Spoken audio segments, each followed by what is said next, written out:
Por que é tão difícil viver sem a fome de ser?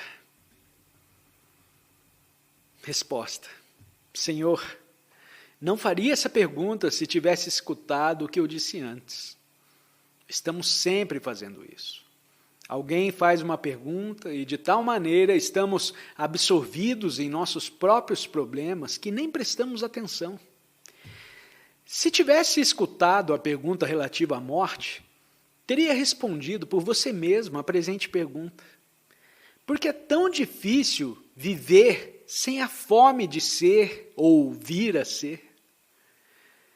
A fome de ser, fome de publicidade ou fama, fome de tornar-se alguém, nesse mundo ou no chamado mundo espiritual, fome de pão, fome de sexo e etc. Já tentou alguma vez abandonar qualquer uma dessas fomes? Já tentou alguma vez abandonar algo que te proporciona prazer ou que se tornou um hábito? Abandoná-lo simplesmente? Muitos entre vocês talvez fumem, é um hábito comum. Já tentou abandonar esse hábito para ele morrendo sem esforço, sem compulsão, sem a batalha que começa quando dizemos, eu não devo fazer isso? Como enfrenta esse hábito, se o faz? Eu não fumo, mas conheço muita gente que fuma e, para quem isso se tornou um hábito tirânico, se não querem abandoná-lo, está muito bem, não há problema nenhum. Mas se eu desejo abandonar um hábito, já inveterado, o que eu devo fazer? Posso abandoná-lo sem esforço? Deixá-lo simplesmente cair de mim? Se recorro ao esforço para abandonar um hábito, bem sei o que acontece. Começa uma batalha perpétua com esse hábito. Um dia eu abandono, no dia seguinte estou de novo escravizado a ele, e fico nesse jogo anos e anos e anos. Portanto, eu devo primeiramente compreender a inutilidade da resistência ou do esforço para eliminar um hábito. Feito isso, o que acontece? Me torno consciente do hábito. Se fumo, me observo quando faço. Me dou conta de que ponho a mão no bolso, retiro um maço de cigarro, tiro um cigarro do maço, bato sobre a unha do polegar ou outra superfície dura, ponho-o na boca, acendo, apago o fósforo e ponho-me a soltar baforadas de fumaça. Estou ciente de cada movimento, cada gesto, sem condenar ou justificar o hábito, sem dizer que é certo ou errado, sem pensar, que coisa horrível, preciso ficar livre disso. Me conscientizo sem escolha, passo por passo quando fumo. Experimente fazer isso da próxima vez. Isso é, se deseja quebrar o hábito. E para compreender e quebrar um hábito, ainda que superficial, você pode considerar, no seu todo, o imenso problema do hábito. O hábito de pensamento, o hábito de sentimento, o hábito de imitação e o hábito de ter fome de ser algo, pois isso também é um hábito. Quando combatemos um hábito, damos mais vida a esse hábito.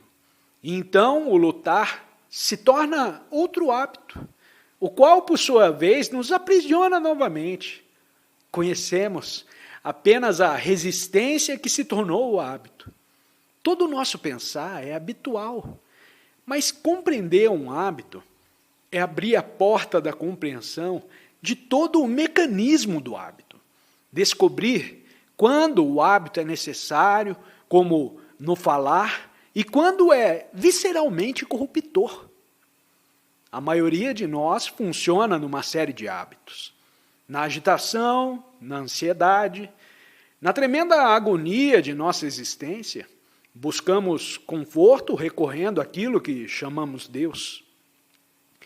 E nesse hábito funcionamos.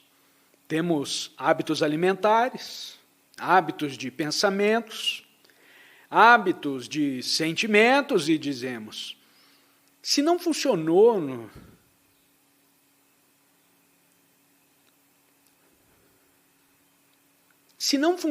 no hábito, o que eu vou fazer? Como eu poderei viver? Isso, com efeito, significa medo da incerteza. Em geral, não sabemos o que é viver num estado de incerteza sem sossobrar. Quando nos sentimos intensamente incertos, nos tornamos neuróticos, sendo isso uma simples reação recorrente do desejo de estar certo.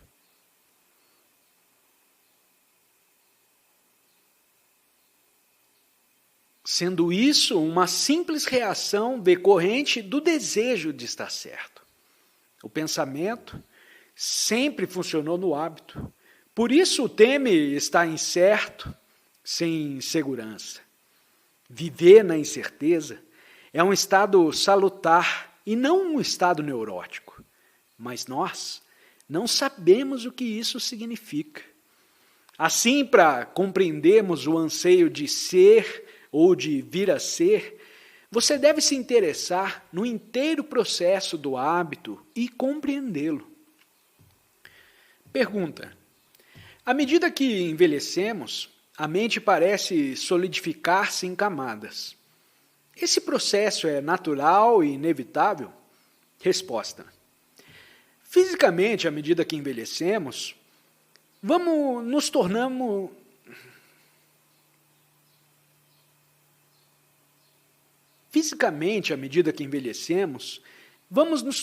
mais rígidos e menos flexíveis.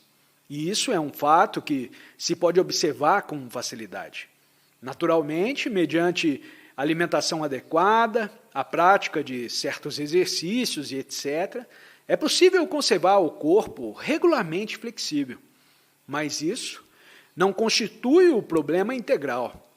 Como nos conservar interiormente jovens, flexíveis e vivos, sem nos enrijecermos mentalmente e sem funcionarmos em padrões físicos? Eis o problema. Como sabe, uma das coisas mais difíceis é nos livrarmos de uma ideia. Por exemplo, a ideia de Deus. As pessoas ditas religiosas estão terrivelmente carregadas dessa ideia. É uma ideia para a qual foi condicionado e na qual enrijeceu. O cristão crê no Salvador, em Jesus, e isso é o resultado de 2000 anos de propaganda. É a propaganda que te faz crer ou não crer num só Salvador. Certas ideias foram inculcadas em cada um de nós desde a infância, e a maioria de nós continua a agir de acordo com elas. Você pode se tornar ateu, mas sua mente continua dominada por alguma ideia ou crença. A ideia do nacionalismo, a ideia do justo e do injusto. Não temos discutido sobre se há justo e injusto. Não é esse o ponto que nos interessa agora. Estamos examinando a ideia, a crença e como ela se apodera de nós. Enquanto a pessoa vive em padrões de pensamento, em modos fixos de pensar, a mente está condenada a se tornar rígida e endurecida. Consideremos, por exemplo, a questão das relações. Relações com o marido, a esposa, o filho, a mãe, o pai, etc. Uma das coisas mais difíceis nos relacionamentos é nunca estarmos certos desses relacionamentos. Quando tem um marido, uma esposa, um filho, essa pessoa é sua. Estabelecemos o padrão de posse e essa posse, na qual há ciúme, ansiedade e medo, é chamado amor. ela se torna aquela coisa endurecida e respeitável que é a moralidade social. Como ver, todo o nosso atuar, pensar, viver está padronizado e assim, naturalmente, nossa mente se solidifica. E ela também se solidifica por causa do conflito. Estar ciente de tudo isso é ter uma mente que não é rígida nem flexível, porém uma coisa inteiramente diferente. Mas se quer experimentar esse estado, é preciso compreender o hábito e ficar livre dele. A virtude não pode ser praticada. A virtude oriunda da prática constante não é virtude. Não é a humildade que pratica a humildade. Não é o amor que diz preciso amar. No momento que estamos cônscios de ser virtuosos, está destruída a virtude. A virtude vem sem disciplina, sem esforço, sem imitação, sem exercício. Quando não há acumulação, porém tão só um estado de aprender. Pergunta: não seria valioso examinar com percebimento interior o passado histórico? Resposta: não sei bem o que se entende pela palavra valioso. Ela é como a palavra útil. Em regra, desejamos ser úteis, sabe Deus por quê? E desejamos fazer o que é valioso. Queremos olhar para o passado de modo que ele tenha um certo valor. Afigura-se-me bastante simples informar sobre o passado histórico. Você pode ler os livros de história, mas eu não estou falando desses livros. Estou falando do passado que é você e sou eu. Vocês e eu somos o resíduo de todos os entes humanos, quer vivam no Oriente, quer no Ocidente. O ego é o epítome psicológico do processo histórico. E quando examino o eu, ao tomar consciência dele, o que encontra? Não encontra Deus, não encontra a alma e tampouco o eterno. Nada disso. O que acha é um passado insondável. Fomos condicionados para crer que somos a alma, que em nós habita Deus, ou que não há Deus nenhum e que existimos para o Estado. Nos foi inculcado que devemos fazer o que é correto, que devemos ser úteis, que devemos ser bons, que devemos ser isso e não aquilo. Por certo, para descobrir se há Deus, deve destruir essa terrível respeitabilidade. Tem de se despojar do caráter que formou para ser alguém em conformidade com o padrão de virtude, de moralidade social. Tem de quebrá-lo completamente. Essa é a única revolução real. A crise não está no nível econômico ou social, porém no nível psicológico. É uma crise na consciência. E é aí que deve ser enfrentado o desafio. E depois de ter penetrado toda a estrutura psicológica da sociedade, que é o ego, depois de a ter observado, compreendido e quebrado, nada mais te resta. Você se vê só, completamente isolado. Senhor, que relação tem a verdade, o amor ou o incognoscível com esse mundo de ciúme, inveja, prazeres passageiros, crenças, dogmas e paixão? Sinto ter usado a palavra paixão. A paixão é uma coisa bela, uma coisa boa. Não me refiro à paixão da ambição, da lascívia, etc. A paixão de que falo é algo inteiramente diferente, mas que relação tem essa imensidade, se realmente existe, com nossa pequenez? Nenhuma, absolutamente. Mas sempre desejamos estabelecer uma relação entre o conhecido e o incognoscível. Não se deve buscar a verdade. Não há o que buscar. Como pode uma mente pequena procurar a verdade? A mente pequena, a mente ambiciosa, invejosa, psicologicamente confusa, poderá imaginar, conceber ou formular o que é a verdade? Mas o que ela formular será ainda mesquinho, pequeno e estreito. O importante não é buscar a verdade, porém ficar livre da pequenez. Porque então você deixa a janela aberta, deixa um espaço no qual aquela imensidade, se ela existe, poderá se manifestar.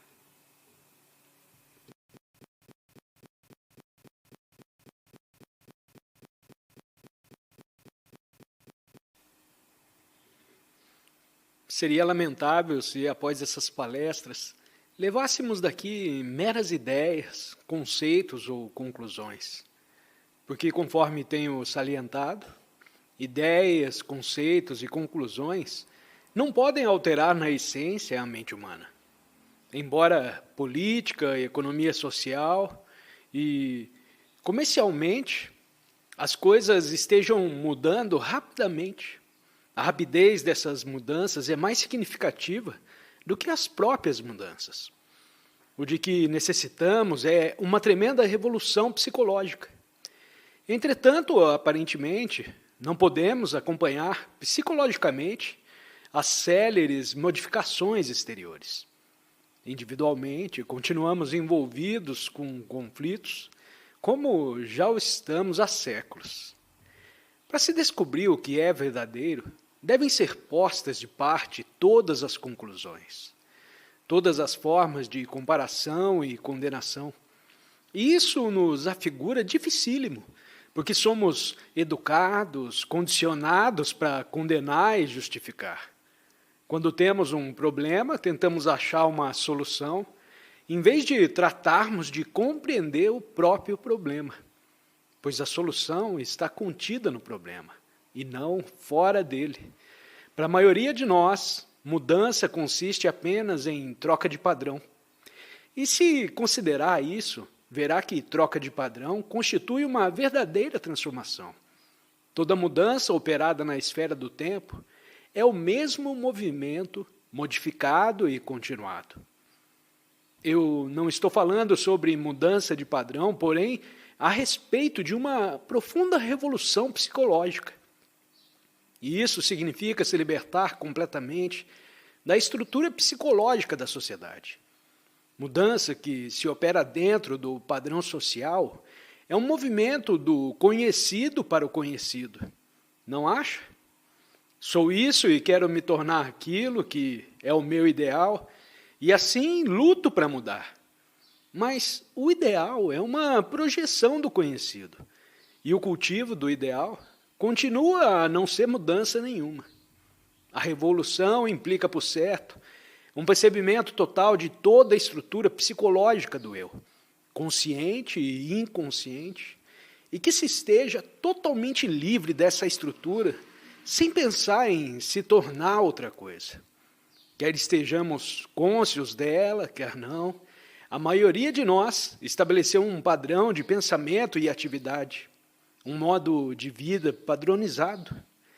No esforço para operarmos uma mudança em nossa vida, aceitamos, consciente ou inconsciente, um certo padrão e pensamos ter mudado. Mas, na realidade, não houve mudança nenhuma. Como tenho salientado, se não há compreensão do inconsciente, toda mudança psicológica é um simples ajustamento a um padrão estabelecido pelo inconsciente. E a crise atual, não apenas a crise externa, mas também a crise existente na consciência, exige uma revolução.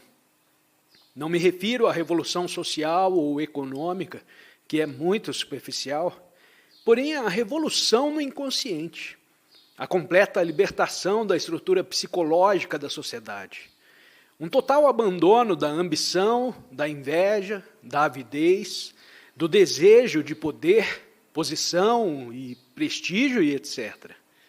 Essa é a única revolução.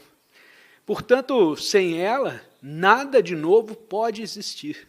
Sem ela, ficamos apenas acalentando ideias, conceitos, e, portanto, há sempre sofrimento. Só tem fim o sofrimento com essa revolução total. E a questão é, como operar essa mudança interior, essa revolução total? Se fazemos um esforço deliberado, consciente para nos modificar, geramos conflito e luta. E a mudança nascida de conflito e luta só pode produzir mais sofrimento. E é possível promover uma revolução na psique sem esforço consciente? Eu tenho explicado cuidadosamente que o inconsciente é o depósito do passado. No inconsciente estão armazenadas não só as experiências do indivíduo, mas também as da raça. Ele é o próprio repositório de toda a luta do homem no decurso das idades. Sua busca de Deus, sua rejeição de Deus, sua adoração do Estado, sua identificação com a nação, com uma ideia e etc.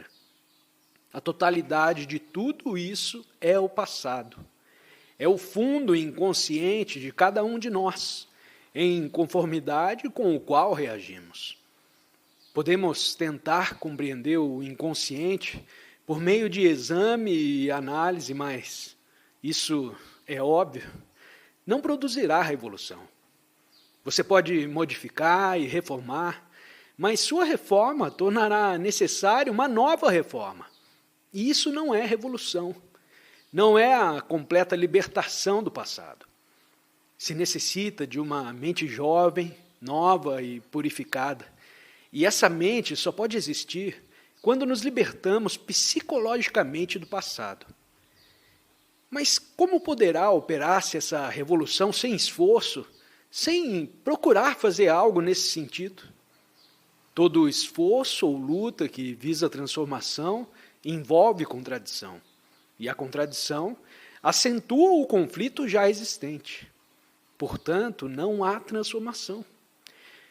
Só se pode perceber o que é novo num estado de purificação. Isso é, quando o passado deixou de ter qualquer significação psicológica. A inocência, como deve saber, é uma das exigências da sociedade moderna, mas essa exigência é ainda muito superficial. Para as pessoas que têm passado por muitos sofrimentos, que se veem oprimidas pelo sentimento de culpa, pela ansiedade, pelo medo, para essas pessoas a inocência é uma coisa muito importante. Mas a inocência de que falam é o oposto da complexidade, o oposto do sofrimento, da angústia, da luta e da confusão. A verdadeira inocência, como o amor, não é um oposto. O amor não é o oposto do ódio. Só nasce o amor quando o ódio, em todas as suas formas, desapareceu. Do mesmo modo, a mente deve ser inocente, embora tenha passado por todas as formas de experiência.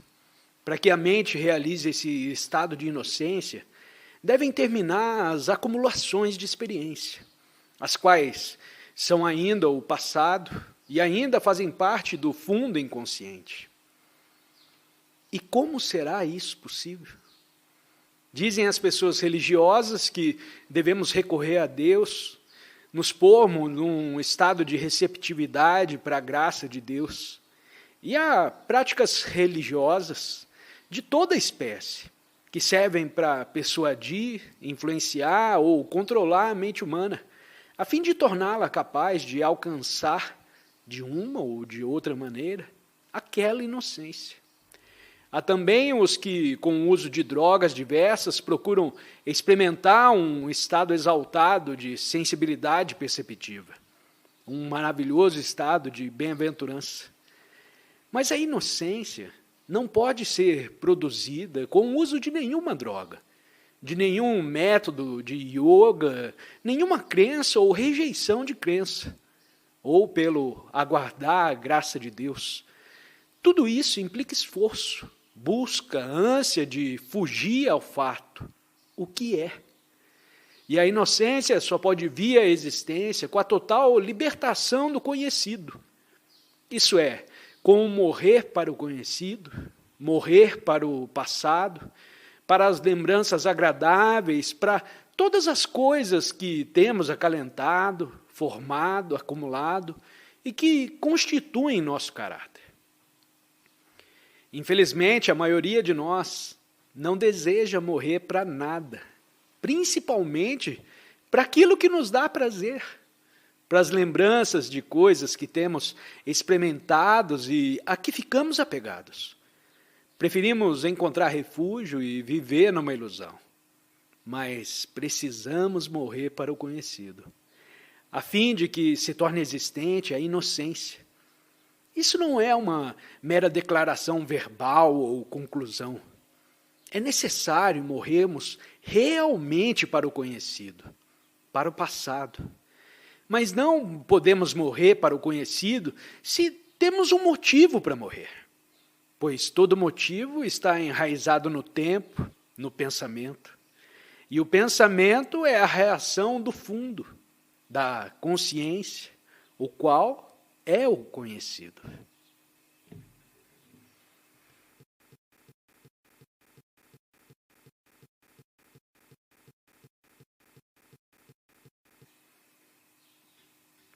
Estamos todos condicionados, como ingleses, russos, hinduístas, cristãos, budistas, ou o que quer que seja.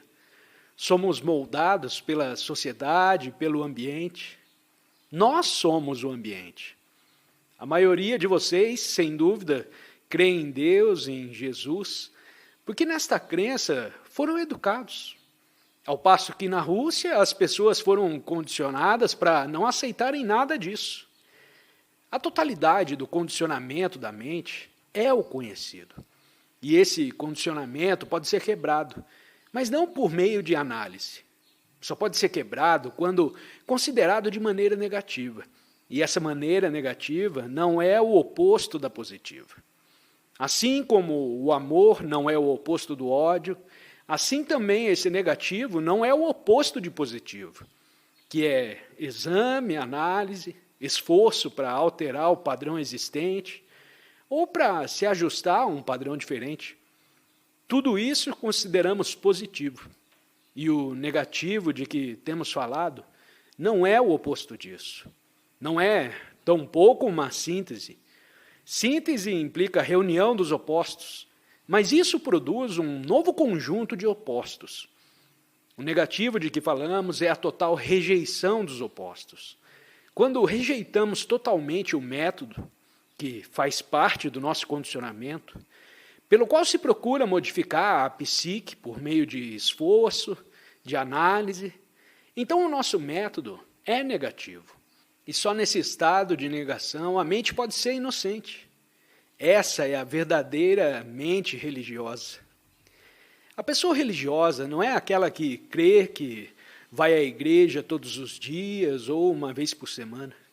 Não é a que tem um credo, que está escravizada a dogmas e superstições. A mente religiosa é de veras uma mente científica. Científica no sentido de que é capaz de observar os fatos sem desfigurá-los, de ver a si própria tal como é. O libertar-se do condicionamento requer não uma mente crédula, disposta a aceitar, porém aquela capaz de se observar de maneira racional e sã, e de perceber que, a menos que seja despedaçada a estrutura psicológica da sociedade, ou seja, o eu, não pode haver inocência, e que, sem inocência, a mente nunca poderá ser religiosa. A mente religiosa não é fragmentária, não divide a vida em compartimentos, ela abarca a totalidade da vida, a vida de aflição e dor, a vida de alegrias e satisfações passageiras. Uma vez que está totalmente livre da estrutura psicológica da ambição, da avidez, da inveja, da competição, de toda a exigência de mais, se acha a mente religiosa num estado de inocência. E só assim a mente pode transcender a si própria. E não quando crê meramente num além ou nutre uma certa hipótese relativa a Deus. A palavra Deus não é Deus. O conceito que tem de Deus não é Deus. Para se descobrir se existe isso que se pode chamar Deus, devem desaparecer totalmente todos os conceitos verbais e formulações, todas as ideias, todo pensamento que seja reação da memória. Só então existe aquele estado de inocência, em que não há automistificação, nem o querer ou desejar resultado. E então poderá descobrir por você mesmo o que é verdadeiro. Assim a mente já não está em busca de experiência. Se ela busca experiência, é imatura. A mente inocente já não interessa a experiência. Ela está livre da palavra, ou seja, da capacidade de reconhecer com seu fundo de conhecimento. O reconhecimento implica associação, que pode ser verbal ou empírica, e sem essa associação, nada se pode reconhecer. A mente religiosa ou inocente está livre da palavra, livre de conceitos, padrões, formulações, e só assim pode uma mente descobrir por si própria se há ou não há o imensurável. Talvez desejem agora fazer algumas perguntas pertinentes à matéria que estamos tratando. Pergunta: qual é a essência, o elemento fundamental do seu ensino? Resposta: isso seria um tanto difícil de explicar em poucas palavras. Como tenho procurado lhes fazer ver, o escutar é uma arte. Em geral, nós não escutamos, porque traduzimos o que ouvimos em conformidade com nossas reações de prazer e dor, em conformidade com nossos gostos e aversões, nossos conflitos e as formulações do que já conhecemos. Tampouco, em geral, vemos coisa alguma. Porquanto tudo o que vemos, real ou visualmente, logo interpretamos dessa ou daquela maneira. Podemos olhar para uma flor botanicamente, mas bem poucos olham a flor não botanicamente. E essa é a única maneira de ver a essência, a beleza e o total esplendor da flor. Do mesmo modo, a sua percepção do significado do que estou dizendo depende da maneira como você esteve escutando todas essas palestras. Você não tem possibilidade de compreender se limita a selecionar algumas ideias, conceitos ou opiniões. Se foi isso que você esteve fazendo, então, sinto dizer que essas palestras, para você, terão pouco significado. Ou escuta tudo, ou não escuta nada.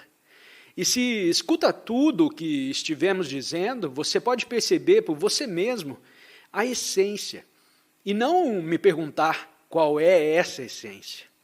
Isso não é um hábil subterfúgio. Trata-se de um fato positivo. Não pode recolher num saco as águas do mar ou aprisionar o vento em sua mão, mas pode escutar os surdos rumores da tempestade, a violência do mar, sentir a força imensa do vento, sua beleza e indestrutibilidade, porque é preciso destruir totalmente o velho para que algo novo possa despontar. Pergunta: o que é a voz serena e suave da consciência? Não é a voz de Deus que se faz ouvir dentro de cada um de nós? Resposta: eu diria que convém desconfiar da voz serena e suave da sua consciência. Assim como devemos desconfiar e duvidar da voz de Deus dentro de nós. Essa voz se faz ouvir a todos os santos, a todos os generais, a todos os traficantes de guerras, tanto quanto a você e a mim. Essa voz deve ser totalmente rejeitada, porquanto nos extravia desastrosamente. A voz de Deus, na maioria das pessoas, é o próprio desejo delas, sua ânsia de identificação com um dado país, dada crença ou ideia. É fácil produzir a voz de Deus em si mesmo. Terrivelmente fácil. E se por acaso você é um organizador, um homem dotado de certa capacidade de oratória, você se tornará um líder e conduzirá seus semelhantes à destruição e às piores aflições.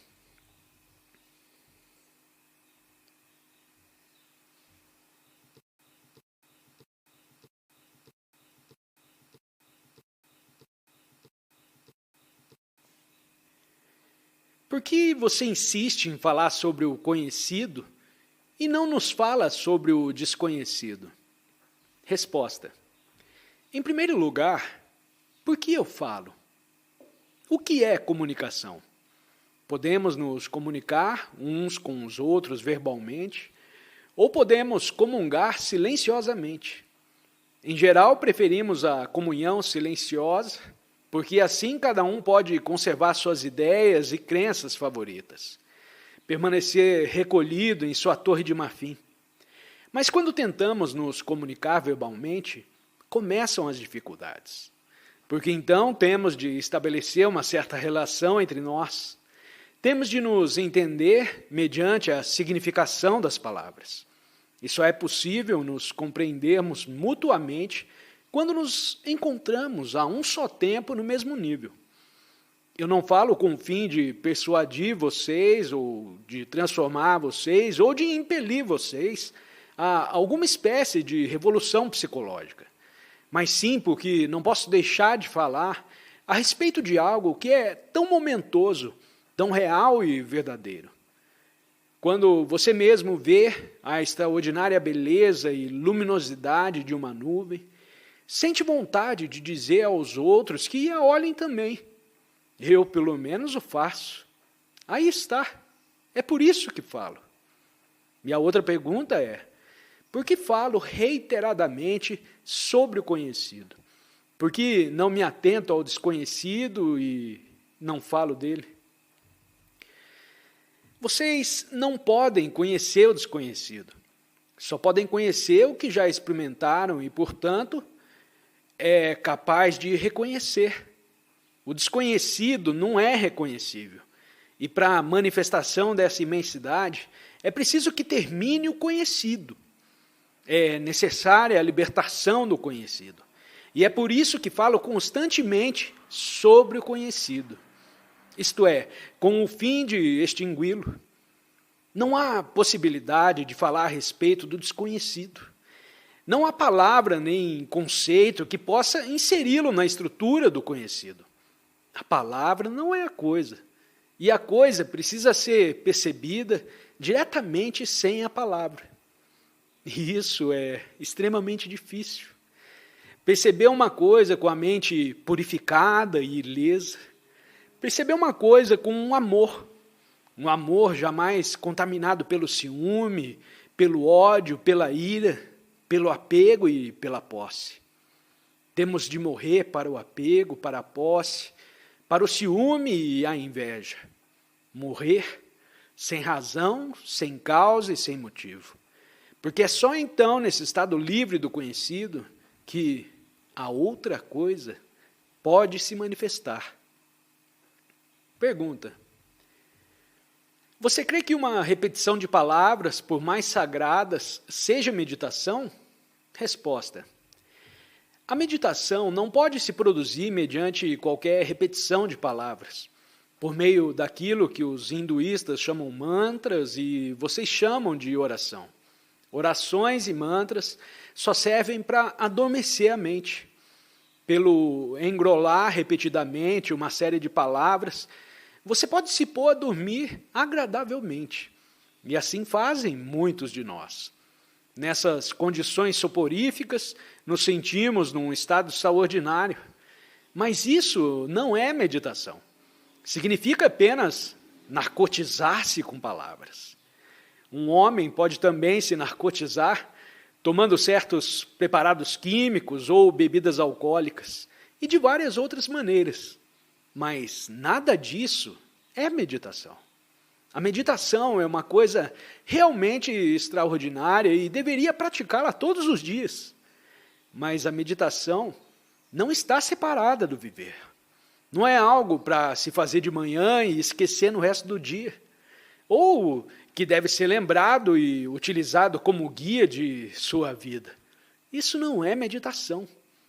Meditação é o percebimento de cada pensamento, de cada sentimento, de cada ato. E esse percebimento só é possível quando não há condenação, nem julgamento, nem comparação. Veja simplesmente cada coisa como é. E isso significa que está cônscio de seu condicionamento, tanto do consciente como do inconsciente, sem desfigurá-lo ou procurá-lo alterar. Veja, todas as respostas, reações, opiniões, motivos, ânsias, existentes em você mesmo. Mas isso é apenas o começo. Se tem uma mentalidade religiosa, deve meditar, deve perceber seus sentimentos, ser sensível a cada movimento do seu próprio pensamento. E isso não é concentração. A concentração é muito fácil. Qualquer colegial a aprende. Mas meditação não é se absorver numa certa coisa. Quando uma criança se absorve num brinquedo, ela torna-se muito quieta, completamente identificada com o brinquedo. E isso é o que deseja a maioria de nós. Nos absorver em algo, nos identificar com um brinquedo, uma ideia, uma crença ou um conceito. Mas isso não é meditação. A meditação é uma coisa que ultrapassa de muito esse infantil modo de pensar. Meditação é aquele estado de percepção em que existe atenção para cada pensamento e cada sentimento. E em virtude dessa atenção, há silêncio. Não o silêncio da disciplina, do controle. Silêncio produzido por meio de disciplina e de controle é o silêncio da decomposição, da morte. Mas há um silêncio que vem à existência naturalmente, sem esforço algum, sem mesmo o percebemos. Quando há aquela atenção livre do experimentador, do observador, do pensador, esse silêncio realmente é a inocência. E nesse silêncio pode se apresentar, sem o chamarmos, sem o procurarmos ou solicitarmos, o desconhecido. Pergunta: você disse para ficarmos livres do passado, do pensamento, temos de morrer. E que isso não era uma mera declaração verbal, que era necessário morrer realmente. Entende com isso que devemos morrer fisicamente? Resposta: é difícil morrer mesmo fisicamente, porque estamos sobremodo apegados ao físico. Mas eu não me refiro à morte física. Esta, me pesa dizê-lo, é inevitável para todos nós. Se os cientistas descobrirem algum novo preparado que nos permita viver mais 50 anos ou além, permaneceremos os mesmos até o fim, com nossa vulgaridade, nossas preocupações, problemas, ciúmes, nosso desejo de sermos sensíveis, belos e etc. Eu me refiro ao morrer em relação à estrutura psicológica do eu, o que somos. Morrer nesse sentido significa morrermos para a nossa inveja, Senhor. Em geral, somos invejosos. A sociedade se baseia na inveja, na comparação, no desejo de mais conhecimentos, mais influência, mais poder, mais riqueza, mais. Essa é a própria essência da inveja. E morrer para a inveja, sem se necessitar de argumentação, de persuasão, sem sabermos o que então acontecerá. Essa é a morte real, porque com essa morte vem a inocência. O pensamento, o qual essencialmente é resultado da continuidade do passado, pode ser modificado e alterado. Ele pode criar uma nova série de ideias, fórmulas e conceitos, mas aquilo que tem continuidade jamais conhecerá um fim, nem o que surge com esse fim, a inocência. O pensamento, por mais racional, por mais lógico que seja, nunca será capaz de saber o que é a inocência. Portanto, o pensamento nunca pode ser livre.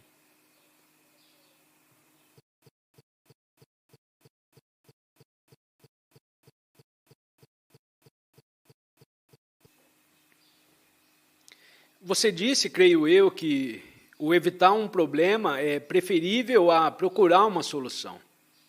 Resposta: não, senhor, me desculpe, mas eu nunca disse tal coisa. Em maioria temos problemas interiores e exteriores e sempre estamos a buscar alguma solução.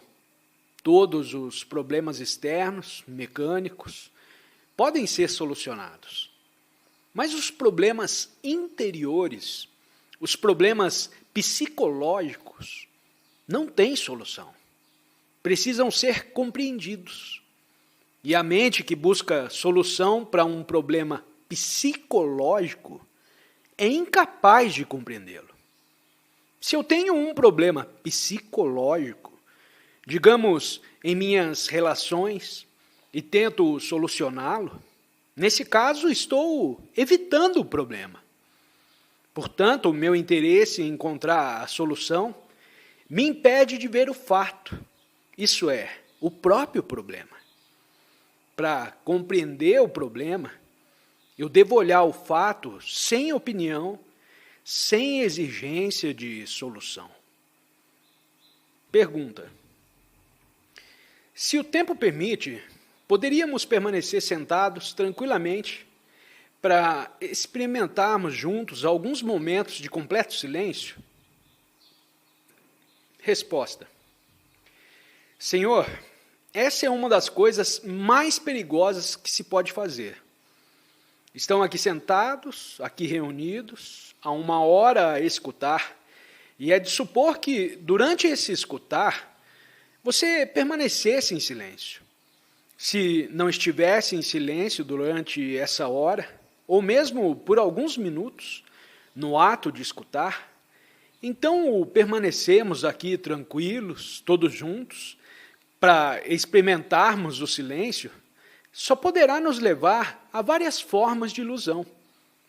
O silêncio é difícil e árduo, não é um entretenimento, não é coisa que se possa experimentar pela leitura de um livro, pelo ouvir uma palestra, ou pelo ficar sentado junto com outros, ou pelo retirar-se para uma floresta, ou em um mosteiro. Eu diria que nenhuma dessas coisas pode produzir esse silêncio. Esse silêncio exige intenso trabalho psicológico. Tem de estar ardentemente cônscio de seu falar, cônscio de seu sentimento de classe, cônscio de seus temores, de suas ansiedades, do seu sentimento de culpa. E quando morrer para tudo isso, então sim, desse morrer virá a beleza do silêncio. Pergunta: qual a diferença entre meditação e contemplação? Resposta: em primeiro lugar, o que entende por contemplação? Se contemplação supõe uma entidade que está tentando contemplar, tentando focar a própria mente, então a contemplação é a mesma coisa que a chamada meditação, em que há um meditador a tentar obter um certo resultado. Uma pessoa pode meditar com toda a regularidade, com o fim de se tornar tranquila, com o fim de realizar Deus, mas isso não é meditação, não é contemplação. Enquanto há observador, pensador, experimentador, não há possibilidade de meditação. Meditação não é coisa que se possa aprender de um livro e depois praticar por alguns anos. Ela não é questão de disciplina. Em regra, de tanto disciplinarmos a nossa mente, estamos mortos. E dentro desse padrão, procuramos meditar. O importante é a quebra do padrão. E a quebra do padrão é o começo da meditação. Pergunta: como é possível ficarmos plenamente conscientes quando nos achamos ocupados com um dado trabalho? Resposta: não vejo nenhuma dificuldade. Porque não se pode ficar intensamente cônscio enquanto se faz um trabalho. Quer o trabalho seja mecânico, quer seja científico ou burocrático. Se estamos atentos enquanto o executamos, não só o faremos com mais eficiência, mas também começaremos a perceber a razão por que o estamos fazendo, os motivos que nos impelem a fazer esse trabalho. Descobriremos se temos medo de nosso chefe, observaremos como falamos aos nossos subordinados e como falamos aos que estão acima de nós. Havendo conscientização em nossas relações com outros, podemos saber se estamos criando inimizade, ciúme e ódio. Percebemos todas as nossas reações no estado de relação, quer estejamos aqui, quer no ônibus, no escritório ou na fábrica. Tudo isso está implicado no percebimento intenso. Também, se estamos intensamente cônscios, pode acontecer que abandonemos o nosso emprego. Portanto, a maioria de nós não deseja ter essa clara percepção, já que ela é tão perturbadora. Achamos preferível continuar com o que estamos fazendo, ainda que seja entediante. Na melhor das hipóteses, deixamos um emprego que nos entedia para procurarmos outro menos entediante. Mas este, pouco depois, se torna também rotina. Assim, estamos aprisionados no hábito. O hábito de ir para o emprego todas as manhãs, o hábito de fumar, o hábito sexual, o hábito das ideias, dos conceitos, o hábito de ser inglês, etc. e etc. Funcionamos no hábito. O estar bem inteirado do hábito tem seu próprio perigo, e nós tememos o perigo. Temos medo de não saber, temos medo da incerteza. Há uma grande beleza, uma grande vitalidade em não estar certo. Não é insanidade o estar completamente na insegurança. Não significa que a pessoa se torna um psicopata. Mas ninguém deseja isso. Preferimos quebrar um hábito e criar outro mais agradável. Pergunta: pode-se aprender algo da inocência de uma criança? Resposta: a criança não é inocente. A criança é ignorante. A criança anseia por mais experiência, à medida que se desenvolve e amadurece. Não estamos falando da inocência da criança. Isso é para os poetas. Falamos da inocência da mente amadurecida. A mente que passou por agonias, lutas, sofrimentos, intensas ansiedades, dúvidas, e deixou tudo isso para trás. Morreu para todas essas coisas.